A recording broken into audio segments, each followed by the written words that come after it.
Hi there. Some time ago, my family and I were reading through the book of Hebrews together after dinner. It wasn't an every single night, every single dinner ritual kind of thing. We did it about every other night or so.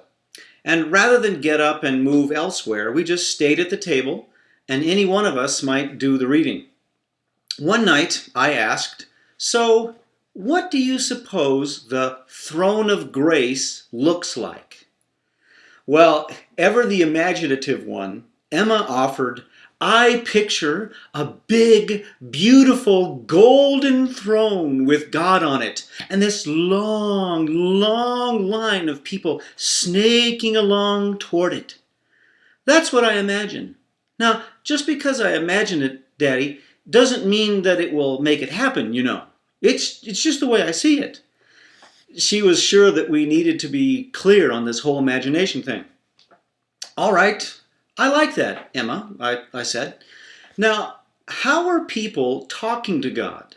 What are they saying to Him who is seated on the throne of grace?" I asked.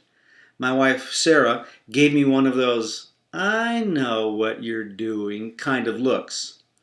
Ellen and Emma sort of then defaulted to the television portrayal of Pharaoh on the throne and said, "Oh, please, God, give me what I need. Answer yes to my requests, please, God." And on it went. I loved their dramatics. It was a lot of fun, but I didn't like their picture at all, as you might suspect. And I wondered, how many of us default to that kind of picture of God on the throne as well? Anyway, I said, "Okay, let's change it a little bit. Let's pretend that it's me on the throne.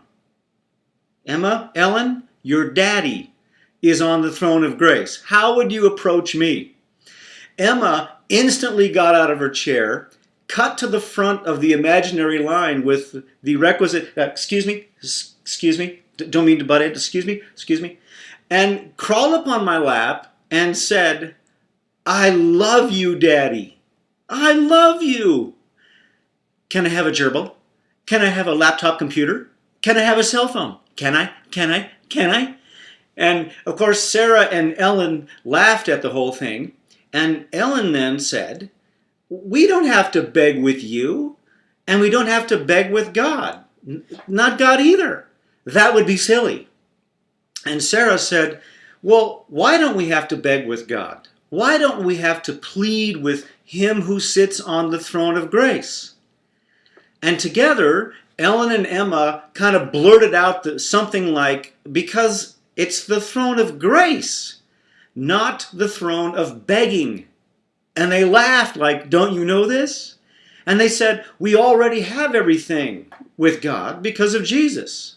We're in Him, so God gives us everything because of that."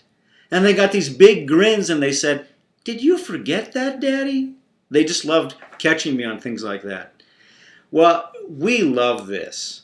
And I asked, "Okay, so what do you suppose is most important or most honoring to God as we approach Him, seated upon the throne of grace?" Still laughing, Ellen said, "Well, that we believe we're always welcome, and that we're always wanted, and we'll always get what's right from God because of His love and grace to us. Not because we beg just right, but because we're His, and because we believe Him. That's how it works, Dad." And we were done. It was so good. If I'd have had a football, I think I would have spiked it and maybe done one of those, little embarrassing butt wiggle dances in the end zone, which probably is a good thing. I didn't have one of those, but at least I've given you an idea of what my dancing skills are not. Anyway, I loved what my daughters were getting and that they were having fun with it. That's very important to us. That's what I believe the 4th chapter of Hebrews is about. Believe God is who He says He is. Believe we are who He says we are. believe our relationship with him is as excellent and perfect as he says it is because of Jesus, and hanging on to that, hang out at the throne. It's that good. Put your confidence in him and in what he says is true of you and how he is toward you. He's the one who made it happen. He's the one who secured you. He's the one who gives you all things because of his goodness and his grace and love for us. I know it often takes some work, some real work, to hang on to faith in him rather than faith in you, but you really will find rest when your faith and your believing find rest and satisfaction in him who made it all happen in Christ. And that's how it works. Or, as my daughters ask me, did you forget? Hebrews chapter 4, verses 14 through 16 read this way. Therefore, since we have a great high priest who has gone through the heavens, Jesus, the Son of God, let us hold firmly to the faith we profess. For we do not have a high priest who is unable to sympathize with our weaknesses, but we have one who has been tempted in every way, just as we are, yet was without sin. Let us then approach the throne of grace with confidence, so that we may receive mercy and find grace to help us in our time of need.